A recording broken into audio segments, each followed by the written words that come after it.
So if I'm being honest with you, 99% of the plans that I made during my PhD failed completely. And still, I think planning is completely worth it. So let me explain a little bit this concept. First of all, 99% of the things that I thought were going to go in one way went the completely opposite way. I could call them failures, but let's call them experiences of learning, something like that, just to make sure that they're not actually failures. I mean, you eventually learn something from those situations. Still, I feel that planning your work and planning what is going to be your next step really has many benefits, and I want to share some of them with you. The problem is when we are working with in those super complex projects that take a long time, months or even years, things start getting quite complex and quite convoluted quite quickly, especially if you're working in STEM. Like, we all know those projects that have like many contributors, many things going on, collaborators, data, and so on. So things get quite messy quite quickly. And if we are not planning, we are actually losing some relationship with the project itself. Never mind if the plan doesn't work. Like, you are actually, when you're planning, you are bringing sort of this structure and clarity to the mess and chaos that the project provides.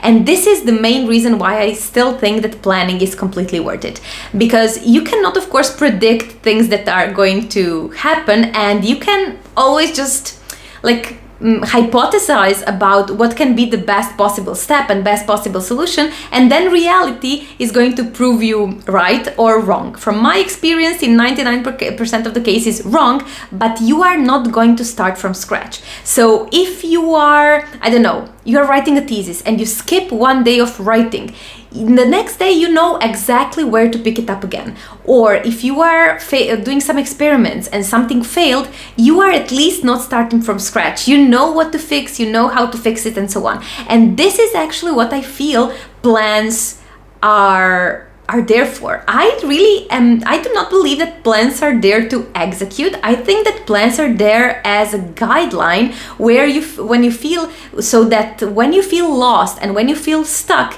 you have this sort of roadmap you can go back to and refer back to and figure out your next step.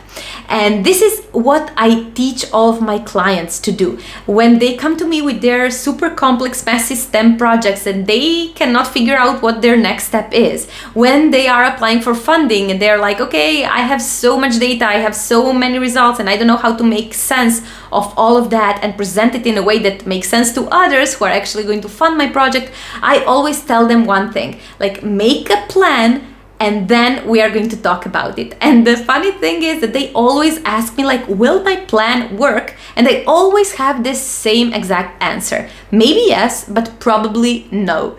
And that's completely okay, because the purpose of a plan is not for it to be executed to perfection and to work. The purpose of a plan is to provide you clarity, structure, and guidance, so that when things don't go according to plan, you actually have something to go back to and sort of not start from scratch all over again.